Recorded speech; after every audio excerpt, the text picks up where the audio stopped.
ప్రయాసపడతాము కదా, కనపరుచుకోవడానికి ప్రయాసపడతాం. నేను ఏమై ఉన్నానో అది దేవుని కృప. అదండి తగ్గించుకోవడం అండి.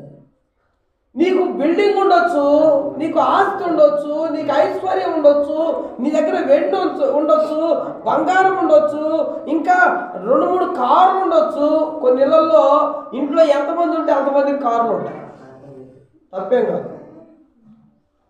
కాదు, వాళ్ళ అవసరాన్ని బట్టి కొనుక్కున్నారు, తప్పేం కాదు. బైకులు ఉంటాయి, తప్పేం కాదు, ఉండటం తప్పేం కాదు.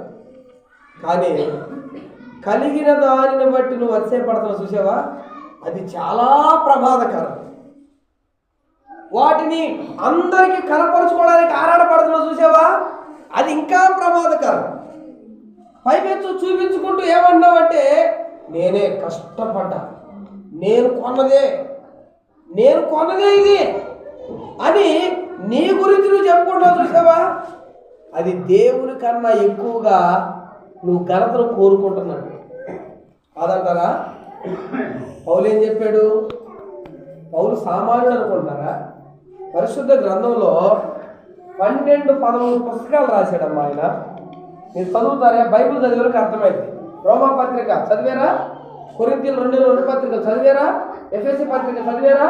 ఫిలెమోను పత్రిక చదివారా? అలాగే తిమోతికి రాసిన 2 పత్రికలు, తెస్సలోనికీయులకు రాసిన 2 పత్రికలు, ఫిలెమోనుకు రాసిన పత్రిక, యోధా పత్రిక, హెబ్రీ పత్రిక, ఈ పత్రికలన్నీ కూడా నువ్వు రోజు చదివితే ఇవి రాసింది ఎవరో తెలుసా? ఎవరు? అపోస్తుడైన పౌలు. మీరు నేను చదవటం కాదండి, ప్రపంచంలో 4 కోట్ల మంది ఆ పుస్తకాలు చదువుతున్నారు. 400 కోట్ల కన్నా ఎక్కువే ప్రపంచం మొత్తంలో ఆ పుస్తకాలు చదువుతున్నారు అన్నమాట. ఈ చదవందే వాక్యం చెప్పలేడు ఏ పాస్టర్ కూడా, ఎందుకంటే బైబిల్లో ఉన్న పుస్తకాలు అవన్నీ. ఇప్పుడు అలాంటి గొప్ప ఆయన, నేను రాసిన పుస్తకాలే మీరు దేవుని వాక్యంగా, నేను రాసిన పుస్తకాలే దేవుని వాక్యంగా మీరు దేవుణ్ణి ఆరాధిస్తున్నారు అని చెప్పాడా? ఏమన్నాడు? నేనేమై ఉన్నానో.